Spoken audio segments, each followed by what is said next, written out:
All right, cool. The show has started.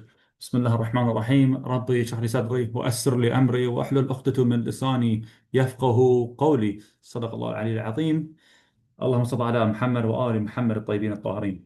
Assalamu alaikum. Welcome everyone to the session. I'm going to refer this as now the session. So yeah, welcome to my lecture this time. Not really a lecture, it's more like a half an hour talk. I'm going to go through the elements of Gulf architecture. And yeah, you guys are more than welcome to interrupt me whenever you want, because sometimes I do make mistakes. Like last time when I talked about how I think aerodynamics of a cow, I mentioned that a couple of weeks ago. So yeah. Anyways, please stay tuned, enjoy, and hello everyone. I'm from, I can't pronounce that, Innsbruck, Austria, EU. Hi, Bernard. Very nice to have you here. And thank you everyone here for joining us. Okay, cool.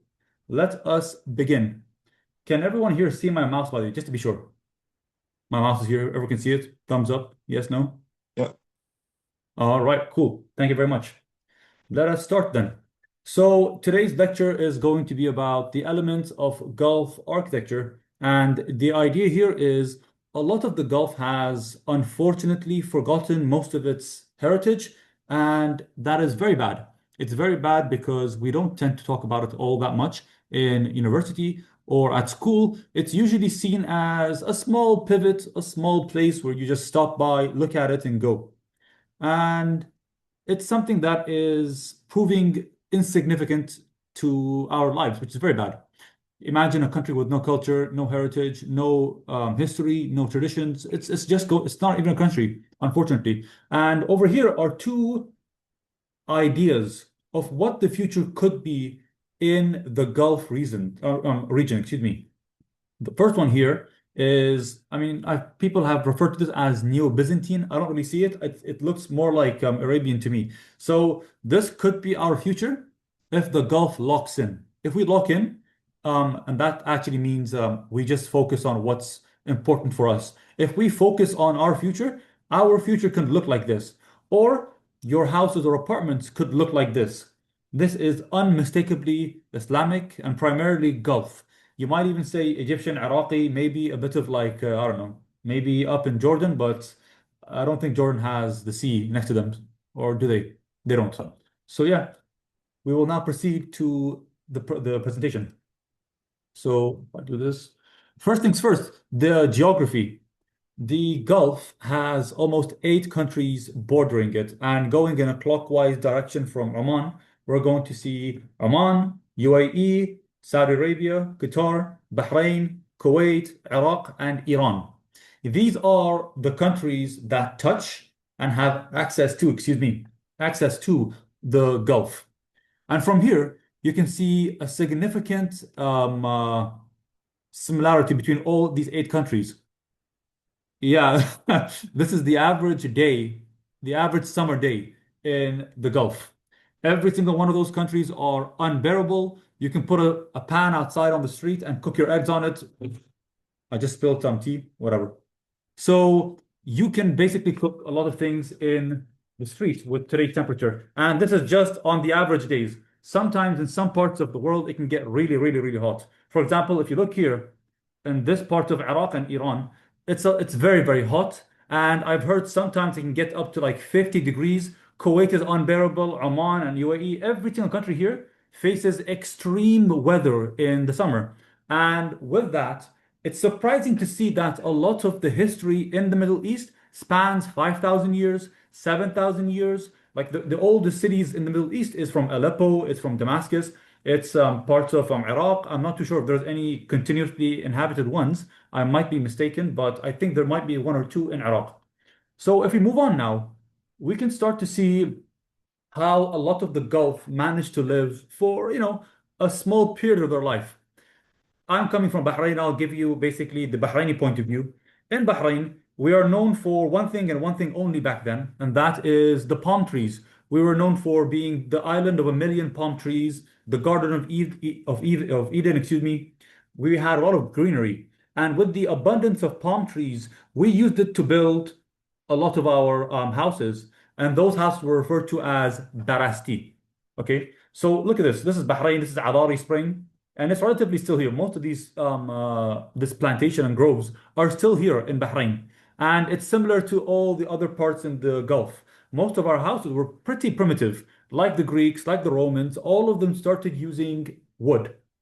Let me see. There you go. There you go.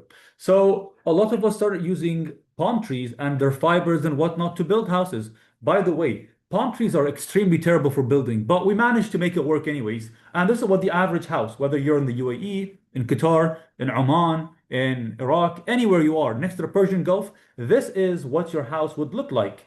And when I say the word primitive, I don't mean it in the technological point of view. I don't mean it in a way that should be offensive to anyone here. Instead, you should think of it as the baby steps of our architecture. This is what we used to look like. This is what my grandparents used to live in, their grandparents used to live in. And it was in the 1940s to 50s is when the shift started to happen, the modernization in the Gulf. So these are what the Gulf used to look like, full of palm trees, abundance of it, and we used to use it to build our houses. And these are what the house used to look like. Now this is before the stone. Next, if this is going to move, God damn it, come on, move. There you go. We have the stone evolution. We have two big examples here, and I've used the simplest I can get. Problem is, Muslim countries are not simple in the slightest. We like geometry, we like beauty, we like complexity, we like a lot of different patterns and ornamentations, and you can see it in these two buildings here. The first one on the left here is Souk al-Qaysariya in Al-Ahsa, KSA, which is Saudi Arabia. And on the right here is my favorite house in Bahrain, a traditional one. It's Al Jasra House in Bahrain, of course. I'm not going to be mentioning any cities, any towns in Bahrain because Bahrain is the size of Berlin. So it doesn't make sense for me to like mention, oh, this is in Jasra, this is in Karazakan, this is in Manam. Manam, the entire island is tiny. So it doesn't make sense to mention the places. So look at these two houses, and you can you can unmistakably identify this as something you would see in the Gulf. Wherever you are, this is the blueprint. And if I didn't have these names here identifying where it's from, you might struggle to see where this could be because the Gulf shares a huge number of years of history and centuries and whatnot. So these are the stone house layouts.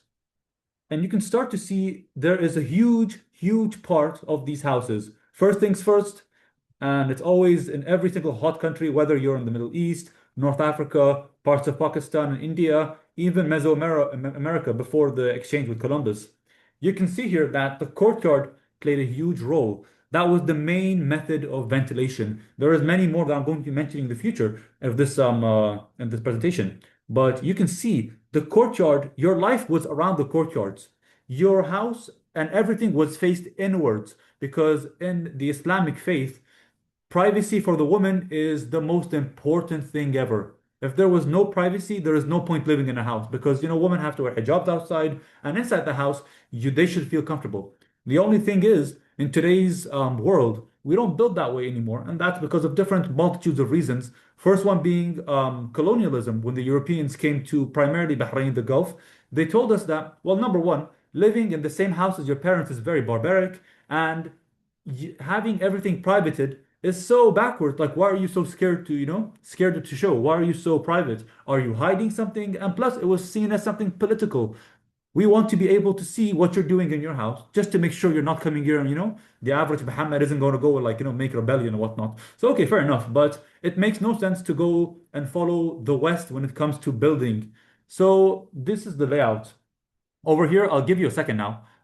Check out the elements. These are the elements of what you would see in a typical Khaliji house. Khalij, by the way, means Gulf in Arabic. So check it out. Look at it. Merlins, brackets, arch forms, voids, recessed panels, X, Y, Z. Give it a look because you're going to be seeing this in the couple examples coming up. Okay.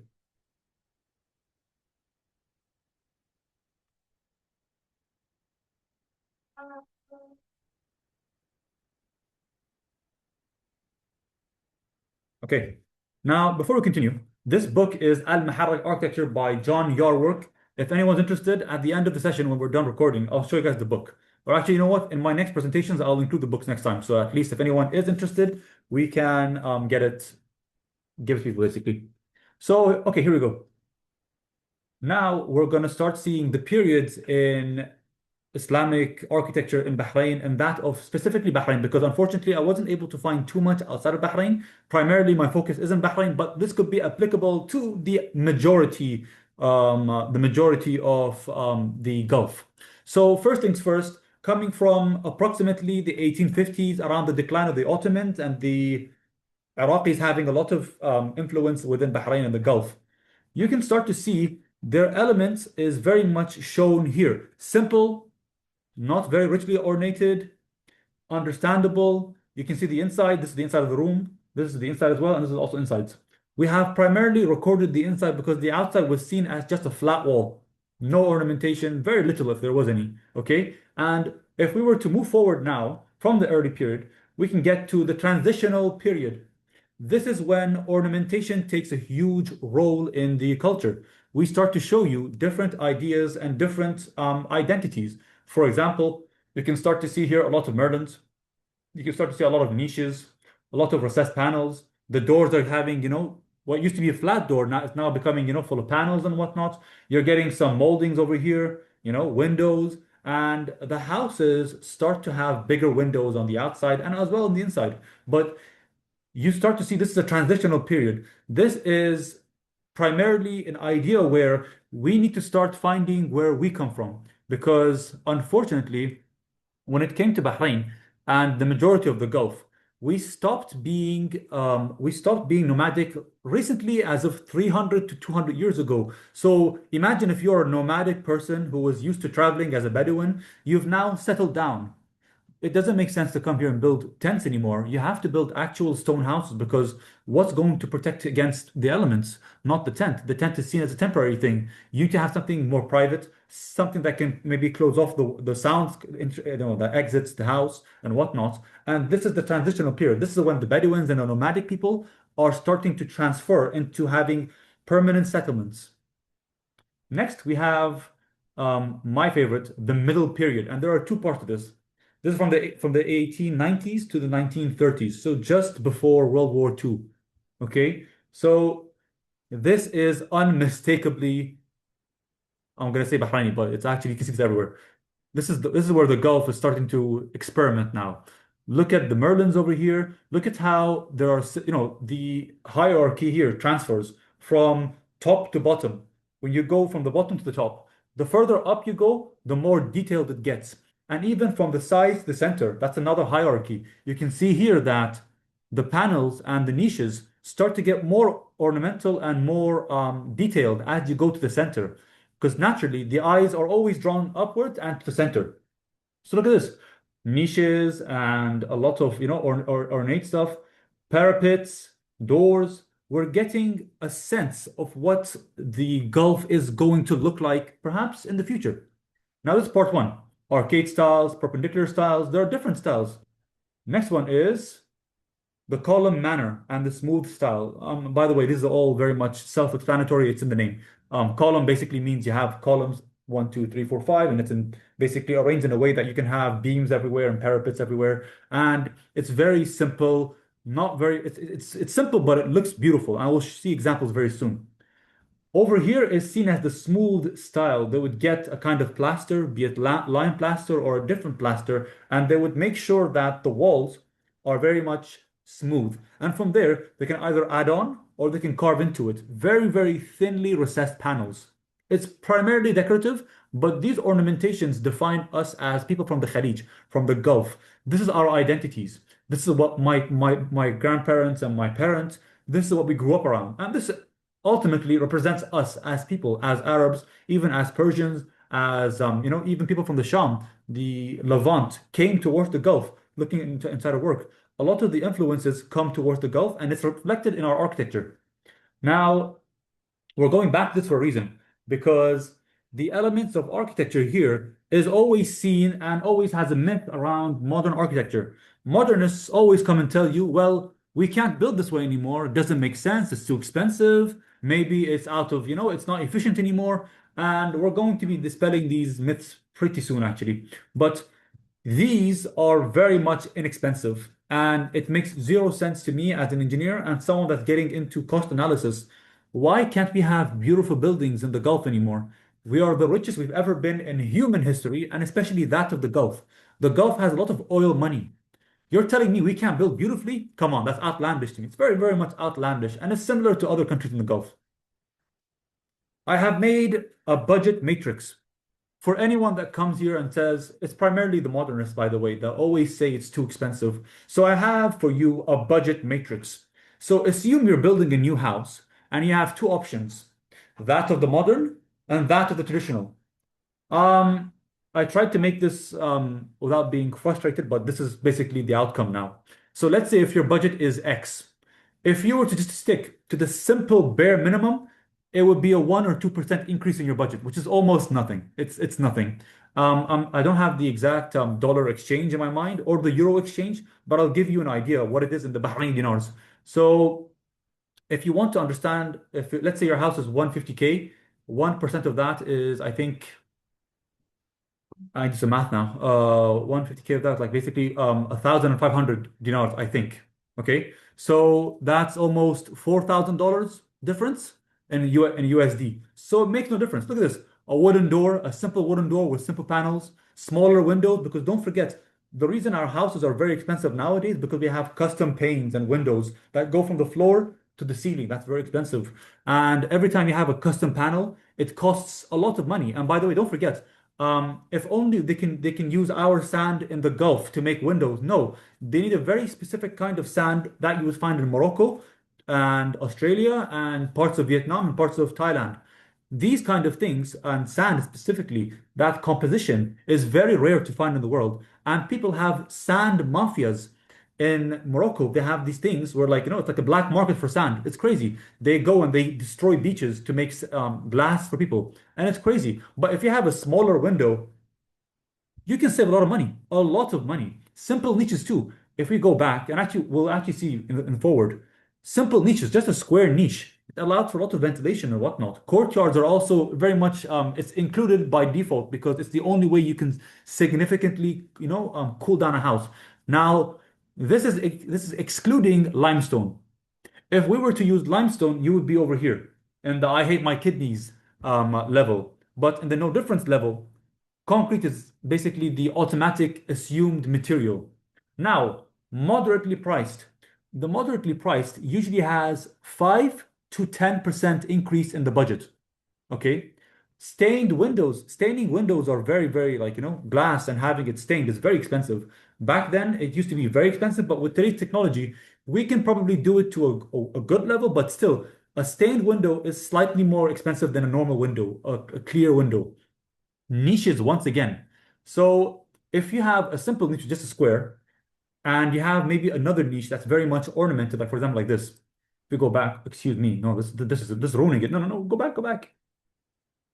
Okay, gotta go back now. If you have a simple niche like this, it costs nothing. But when it's ornamented, sorry, yeah, when it's ornamented, it's a completely different thing because you have to keep in mind that the stone is very good in compression, but not good in tensile forces. So in this case, if you have a small arch, that's amazing. It can support the building and it can look nice, but you have to make sure that it doesn't have any faults because if there's any fault in the thick wall, it's gonna collapse. So going back to here, one bodgir. A bodgir basically means a wind catcher. I think everyone knows what a wind catcher is. It's a huge tower and it catches the wind. It's in the name. Having one is sufficient for a small house. The bigger your house, the more bodgir you need. Simple merlins. Merlins are basically the ornaments on top of the house, where basically it looks like, crenellations in like from castles. The simpler, the better. Door carvings. Yeah, you can have like elaborate carvings. It costs nothing to remove wood. Recessed panels. These are like the ornaments with plasters and whatnot. They cost nothing, quite literally nothing. If you spam them everywhere, yeah, maybe they get expensive, but at some point it does get expensive. I hate my kidney is the next and final level. If you genuinely hate your kidney and you want to have a beautiful house, like an overtly beautiful house, you don't have to sell your kidneys, but this is just an idea. If you want to make it extremely beautiful, decorated columns. Imagine the column you have today in Bahrain and in the Gulf. It's very simple. It's just a square with the corners chamfered. That's it. But if you have it decorated with the base and the pedestals and the I don't know, let's say the capitals and whatnot, it's a different story here. We have different capitals in Bahrain, but it's not too ornate. So it's still, You might have to spend a bit of money on it, but it's worth it long term because it's amazing to have beautiful houses wherever you walk. Then you have ornate voids. We'll see this in the future, actually, in the future slides. A balcony. If anyone here has lived in the Gulf, balconies make 0 cents. 0 cents. The countries in the Gulf are hot year round.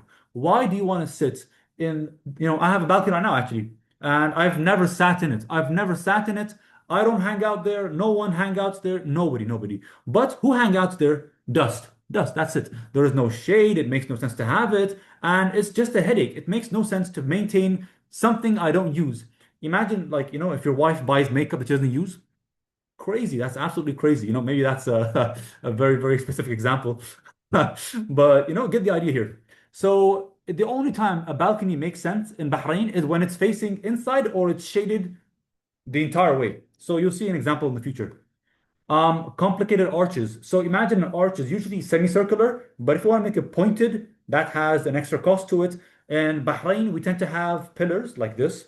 Imagine like it's a square pillar, and the brackets in the middle give you the decoration. And we'll see it's actually in the future. Excessive merlons. The majority of the houses in Bahrain have one or two merlons. If you're really rich, you can get the entire roof. Nice, beautiful merlons and whatnot. All limestone. Anyone in the Gulf that is crazy enough, and I recommend you guys be crazy if you have the money. If you guys can afford the house to be completely limestone, I will give you a guarantee your house will last 250 years if you maintain it. That's all I'm saying. And last but not least, the ultra rich can afford Bosch gears. Many, many, many, many wind catchers. They're the proto AC, and the more of it you have, the better. So now we'll continue and we'll check out the next ones. Here are three examples of doors. You have over here, arguably a very simple door. This is the bare minimum, the no difference category. Over here, you have the moderately priced. This is an ornate door. Look at all the details. Usually they have like, ayahs from the Quran. Maybe they have verses from a different, I don't know, poetry. Sometimes they have like, supplications and whatnot. And this is relatively not too expensive nowadays because if we have, modern technology to today can carve this within a couple hours. So with today's technology, we can mass produce this. So it's up to you. If you're crazy, you might go to traditional and have someone carve it for you by hand. That's on you 100%. If you can do that and if you can afford it, why not? But me coming from an engineering point of view, I prefer to have something mass produced and beautiful. That way we can lower the costs and make sure everyone has a beautiful house, not an ugly house from the middle of nowhere that no one likes and is going to be destroyed in the middle, And then over here is the I hate my kidneys um, level. Look at this. This is too much. It's beautiful, but it's too much, right? Too much in the sense that I'm trying to flex my wealth. This is beautiful. This is in Bahrain, by the way. All of these are in Bahrain. Most of my examples will be in Bahrain because I haven't gone to Saudi, unfortunately, or Kuwait, or Qatar, or UAE, or Oman, or Iraq, or Iran. So, inshallah, in the future, we might be able to, but as of now, this is the best we got. Beautiful, ornate doors. And this is nothing, by the way. There's still more ornate doors. This is nothing. If we move on now, we can see windows. Can anyone here guess which one is the expensive one? I think it's obvious.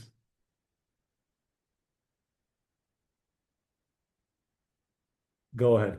Guess which one's the Go ahead. Guess which one's the most expensive one.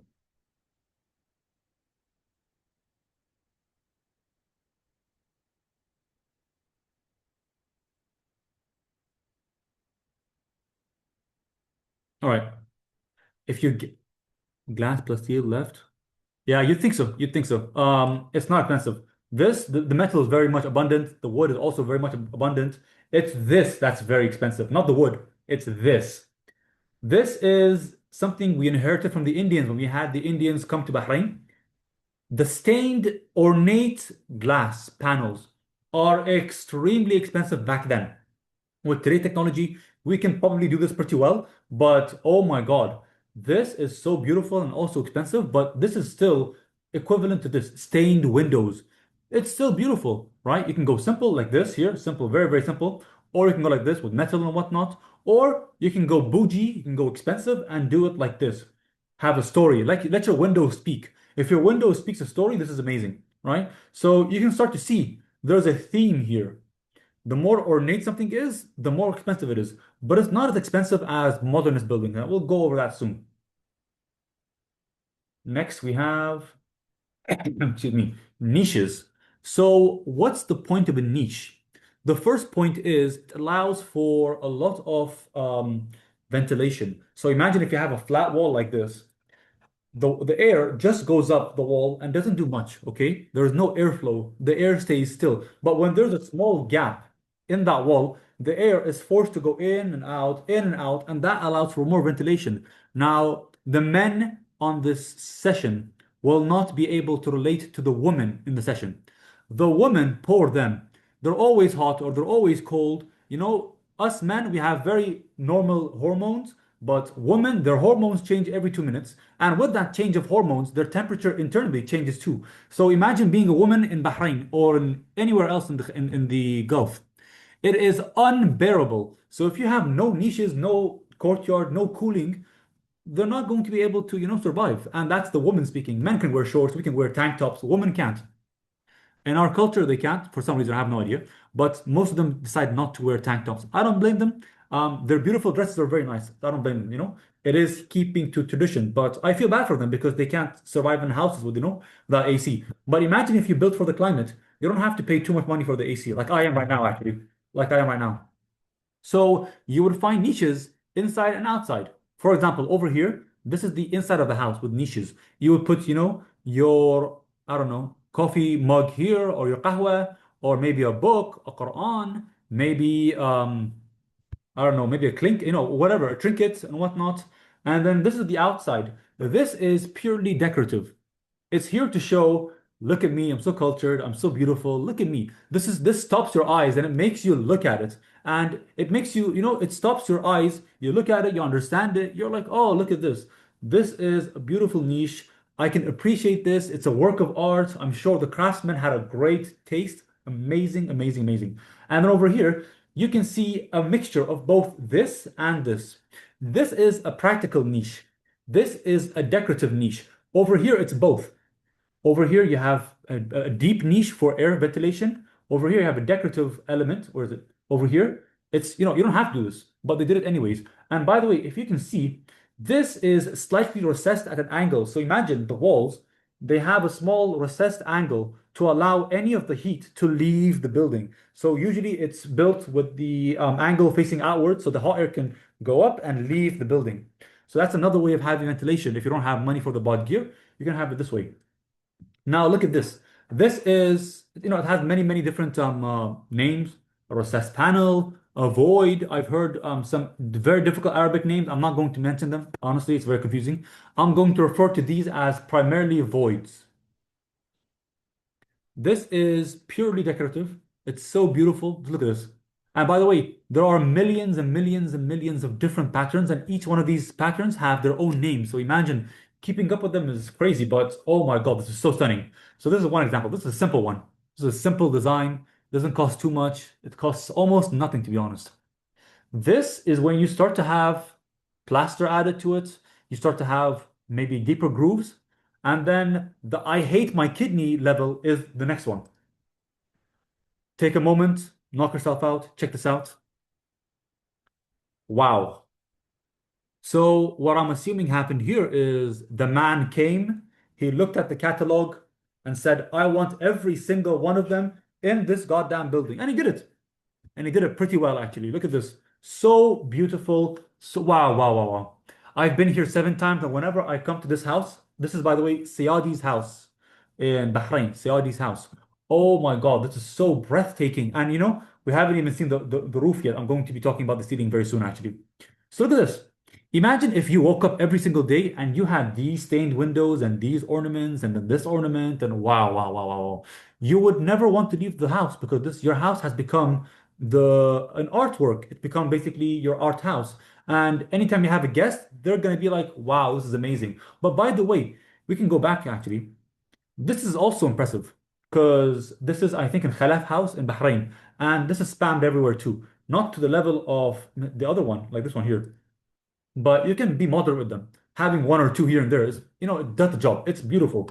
So next we have brackets. So imagine if this is the pillar, and then there is basically an architrave on top of it. The square angle here will have a bracket, and you'll see it here. See, you have a pillar here, the architrave here, and then the decorative bracket. It serves a functional idea and also a decorative idea. For function, it locks in the two pieces, the architrave and the pillar. Okay, it locks it in.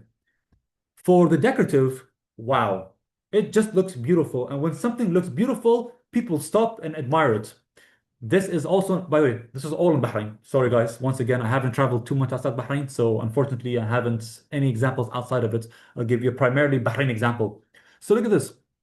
You can tell this has been co-joined with the pillar and the architrave. Even here, you can go ornate, you can go simple, you can go slightly in the middle. This is not too ornate. This is because it's a very small bracket, but it still looks beautiful. It stops and makes your eyes, admire this. Next, we have arches. So the Europeans have two arches. It's the semicircular one, and then it has the pointed arch. Yeah, that one's. So we here tend to have two ways of making an arch. Either it's functional like this, you can tell it's part of the wall, it's here to serve a purpose, or it's decorative. So imagine this part here is the main idea, the main pillar and the main architrave.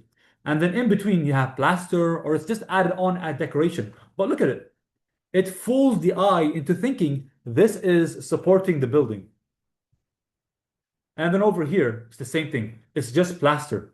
Stunning, stunning. It's a multifoil arch. I think we got this either from the Egyptians or the North Africans, one of the two. Yeah, but look at them. Imagine you walk, you have a semicircular one, there's a variation. This one has a very specific name, I don't remember. This is a multifoil arch. So stunning, so beautiful. You can find this all over the Gulf. And in Bahrain, you can see them all over the place, all over the place. And they're so stunning. It makes you just stop and like, wow, it's so beautiful. So next one is ceilings. So would anyone here like to guess which one is the I hate my kidney level ceilings? I have a sip of my tea. I mean my coffee.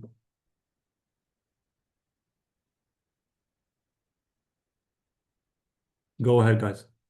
Which one do you think it is? I think it's obvious actually. Which one's the I hate my kidney? Yeah, you're right. Right. Yes, you're right. It's on the right. There you go. Right hand. There you go. So we'll go from the left actually first. This is behind every single ceiling. It's supported this way.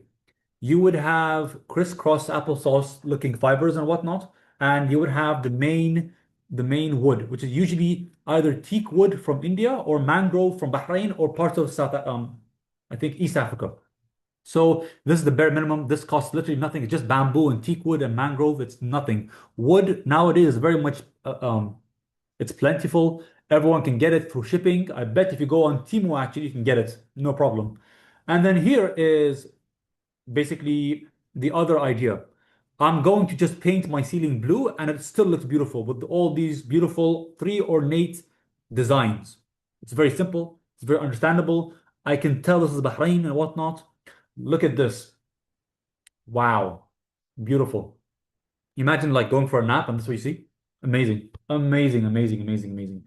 And this, of course, costs a bit more. But ask yourself a question. If you were to increase your budget by 7%, wouldn't this be worth it? Wouldn't it make a lot of sense to have this? Honestly, because this costs nothing. This is moderately okay, 2 or 3%. This is 7 to 10%. This is I mean, imagine this is beautiful. And by the way, all of this lasts. All of this lasts for centuries. They're not going anywhere because back then, if you didn't build for the climate, you would not survive in the heat. All of them help in urban cooling too. Don't forget that. Okay, now we have arguably my most favorite thing. It's the columns in Bahrain. So we can go from extremely, extremely simple, all the way down to ornate. So give me a second. Please check this out while I have a sip of my coffee.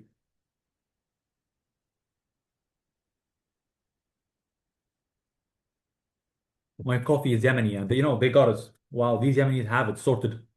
Anyways, so look at this. It's just a simple limestone base, and then they got, some more limestone. They carved the corners off. So imagine it's like a square, and they cut the corner. That's the pillar. and then a simple, very, very simple um, uh, limestone abacus and limestone architrave. So beautiful.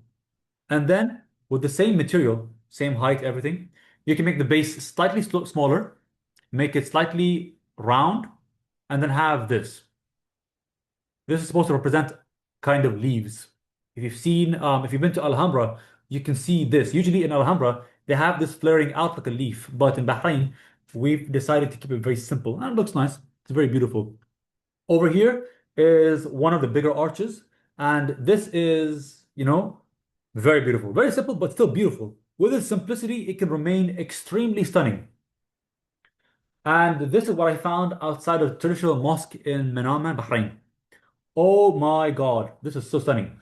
Beautiful, simple shaft, simple base, simple everything. The abacus, this, by the way, whatever is on top of a pillar or a column is called an abacus. It's like the pillow for the arch when it goes and touches the wall or whatever it's attached to. Look at this, feathers. So simple, feathers. So cool, so cool. And then over here, we have a tulip arch, or sorry, a tulip column, my bad, excuse me. You can see the top, the capital here it looks like a tulip, right? And then you keep going down and it gets more and more ornate. And then even the base looks very beautiful. But look, over here, simple. Even though it's simple at the bottom and the rest is very ornate, this is a stunning piece of art. Now, you tell me, which one is your favorite? I mean, for me, it's between this and this and this. It's these three. This is too simple. This is too ornate for me. If they stopped with like all this, maybe if they just kept this and kept all of this simple, I would have liked it. But this is very beautiful to me and simple to make too with today's machinery and technology. This is very, very beautiful. Anyway, yeah. After columns, we have the wind catchers. Anyone that has been to any heritage site in the Gulf, or you've been to maybe parts of Egypt actually might have this. This is a bod gear. It's a Persian word, bod gear, wind catcher. And these are the five examples I've seen in Bahrain. It can be simple like this. It can be slightly complicated like this, real big windows. It can be ornate like this, or like this, or like this. This is the big AC. Back then, having a bod gear was like, seen as a flex. You're the boss. So this is beautiful. It's stunning. And look, they made something functional like this look beautiful and ornate. So you can pick and choose. Do you want to keep it simple like this, or do you want to spend a bit more money? And by the way, this is bare minimum. This costs nothing. Just a couple limestone pillars and that's it, and a roof. It costs nothing. But if you were to add a bit of detail to it, like this kind of, kind of like arches or maybe a Merlin, it adds up to a slight amount, and it's very easy to construct too. Maybe one day I'll make an example here. When my dad's traveling, inshallah, I might install one right here above my head. We'll see how that goes. Next, we have arguably one of the most useless things for a modernist to do. They look at this balcony that's built for the climate, and they say, strip it out, remove the entire thing, make sure there's glass everywhere. We're going to make literally a death ray balcony. No one's going to use it. It's just going to collect dust. So you ask yourself a question. Do you feel like, do you feel like cooking under the sun in summer? Or do you feel like enjoying your tea in this beautiful, private, ornate, beautiful, stunning looking balcony? This is the new one, by the way. So look at this here. This is over here. So you can go old school, simple, or you can go ornate. This costs literally nothing. The balcony might cost a bit of money, but the designs on it, whether it's simple or it's not, it costs no difference because it's always machines making it anyways, so it doesn't make a difference. It's so cool. So you tell me, do you want to go and maybe go to Dubai? Dubai has beautiful balconies there. Dubai, yeah, you go on a skyscraper building and it's just a balcony that no one ever uses, or do you want to go to the old port city of Dubai where it's all beautiful architecture, limestone, coral stone, beautiful balconies. I think there's like one or two buildings that have balconies there, and it's like this, very, very stunning. And this too gives women the idea and the ability to have fresh air without being harassed by men. Because men, they like harassing women when they're like, calming down, enjoying their time, can't enjoy your tea without, being heckled at. So, think about it. If you're a woman You would much rather be here. No hijab required, no abaya required. You don't have to like wear 6 layers of clothing and what. No, enjoy your time here with your kids. Fresh air, beautiful, and plus they have plants here. So it's making life even better for them. Next, we have Merlins. These cost nothing, by the way. It costs nothing at all. So you can keep it simple and go for round Merlin like this. This costs nothing. Or this, stepped Merlins, cost nothing. Even this, huge stepped Merlins, cost nothing. Even this costs nothing. You can't tell, but it's a stepped Merlin, but the bottom is in a leaf form. That's slightly more expensive, but it's still worth it. Beautiful, beautiful. Okay, cool. So you might be asking, what's up with these guys in the Gulf and their Merlins? Like, come on. This is so extra. You don't need it. Yeah, you do actually. So imagine back then, you just stopped being nomadic and your neighbor has a gun. You want to shoot your neighbor. I know this is a terrible example. You maybe you're being invaded by someone and you're on your roof and you want to shoot someone with the new guns they got from India. You get your gun, I think it's like, I don't know, like this. You aim your gun between these Merlins here and you can snipe your enemies pretty quickly. Pretty quickly. And they can't hit you back because you're behind the Merlins, right? So you're protected. And not only that, it's limestone. It's not like, some crappy material. It's limestone. Nothing is getting through it, okay? Maybe today's technology, maybe a gun can get through it, but now, back then at least, yeah, you couldn't. Fort had it. Beautiful, beautiful. This is a mosque. Beautiful. This is a house. Beautiful. This is also a house. Beautiful. See, simple details make a huge difference for the eyes. Now, this is an element that's not part of the house, but this is something very important in Islamic culture. Back then, landmarks were a thing. Where's the biggest mosque? And the biggest part of the mosque, the most important part, is the minaret. Number one, if you've been in anywhere in the Middle East on a Friday afternoon or noon prayers, oh my God, you can't do anything because everyone is rushing towards the minarets. Why? Because the minarets are beacons to show you where the faithful or the mu'mineen have to gather, okay, and congregate and pray the Friday prayers. Now, this would rule your skyline. This would be your everything.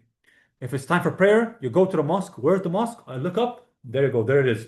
Not only that, there are different types of minarets in Bahrain. Look at this. This is arguably one of the most simple ones. Simple one. It's simple, but it's still beautiful. No ornamentation, just a few. Just a few. Columns, railing, of course, you don't want to fall off. Windows for ventilation. And see, it's very simple. It's very, very simple. And you come here, another simple idea. It's a very, very simple idea. Over here, still simple. Over here, of course, it's one of the most beautiful minarets, and the government, I think, funded this. It's a huge, beautiful Muqarna kind of looking minarets. You can see this all over the Middle East, primarily in Iraq. Iraq is known for this because these Muqarnas, they're from Iraq. It was invented in Iraq. And God bless the Iraqis, they've honestly figured it out and they gave us the blessing to use this. What an amazing thing. And then this is the newer ones. Excuse me. I stopped misclicking. This is the newer minarets. It's still tall, it's still ornate, and it's still simple. It's so beautiful. This is unmistakably Gulf architecture. So why wouldn't you want to come here? I'm not going to name names. I don't want to get in trouble. But the newer modernist mosques, they lack the beautiful detail. What what to them looks like a minaret looks to the normal people as just a random block in the middle of nowhere. It's a huge, skinny cube. That's it. It's a big tower. That's it. No one cares. You can't even tell what it is from far. Um, Now, to compensate for the lack of knowledge when it comes to my traveling, I will now show you Gulf architecture and their variations in all over the Gulf. So you will start to see that it's the same blueprint, it's the same DNA, but each DNA has different genetic. One, for example, in kids, one kid might be lighter, one kid might be darker, one kid might have, slightly blonder hair, different attributes and whatnot. So this is typical Saudi Gulf architecture. It could be anywhere in the Gulf, but look, it's beautiful. Heavy emphasis on this is called the Masharbiya. It's like a window, it's like a balcony, but it's shaded and everywhere and has like, just stunning, just so, so stunning. And then over here is a fort in Saudi Arabia. Beautiful, beautiful. This is Qatar. I should have checked for, oh my God. Oh, this is a watermark. Anyways, so this is what Gulf architecture looks like in Qatar. Stunning. I mean, I've said it, like a million times now. This is just beautiful. It's just beautiful. It reflects our culture, our history, our heritage, our traditions, our values, everything. Everything. Next, we have United Arab Emirates. Look at this. Old Dubai. So beautiful. Dubai used to be known for their bought gear. Bahrain, Qatar, Saudi Arabia, not too much. This is Oman. Oman has a mix, primarily from that of East Africa. Bahrain has one with India and Oman, sorry, India and East Africa, but Oman is very, very much close to the Swahili-speaking country, which is East Africa. Still beautiful. Gulf architecture. Look, you get the elements here, the merlins, the windows, small windows, wooden doors. Over here, the balconies, arguably more beautiful than the ones in Bahrain, but Omanis have it. Sorry, wow, this is beautiful, beautiful, stunning. This is in Iran. I forgot which cities exactly, but if I told you this is Bahrain, you'd be like, yeah, I can see it. Yeah, I can see it. For them, they went a bit taller, of course, but yeah, this is still Gulf architecture in Iran. Next, we have Iraq. I think I'm missing a country. Did I talk about Kuwait? I hope. Let me see. Not yet. Okay, not yet. I hope I have added that. Oh my God, this is so terrible on me. Anyways, this is the Iraqi one now. So this is Iraqi Gulf architecture. So it's not exactly Gulf. This is more in Basra.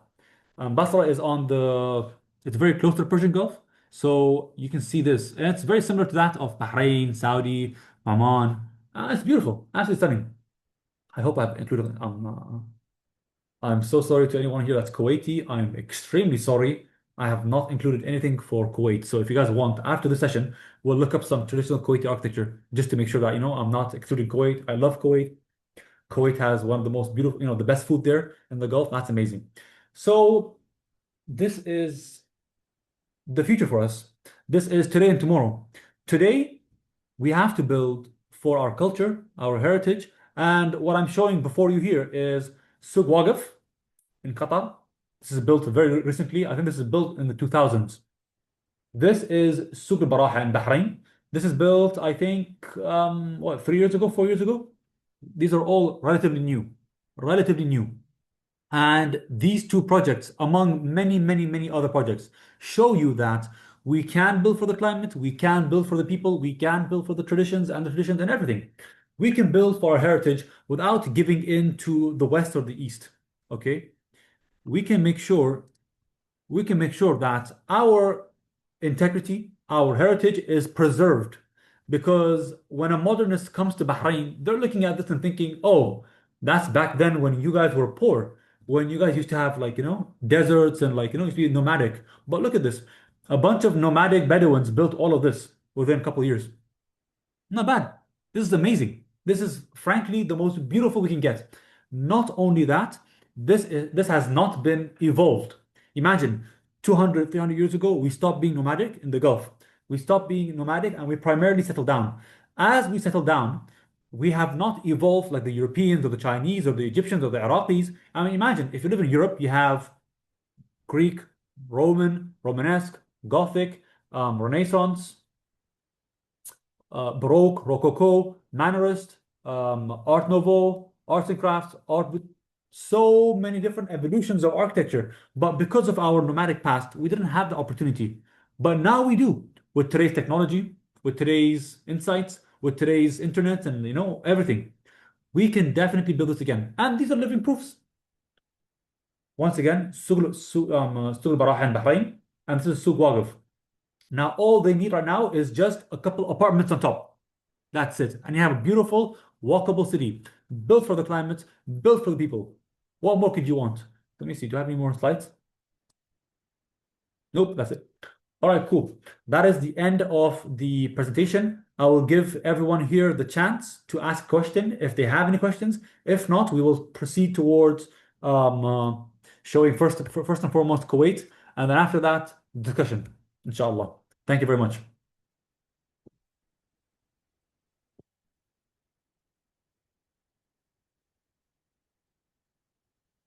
Thank you, thank you, thank you. Go ahead, guys. You can either unmute yourself or you can type in the question. Go ahead.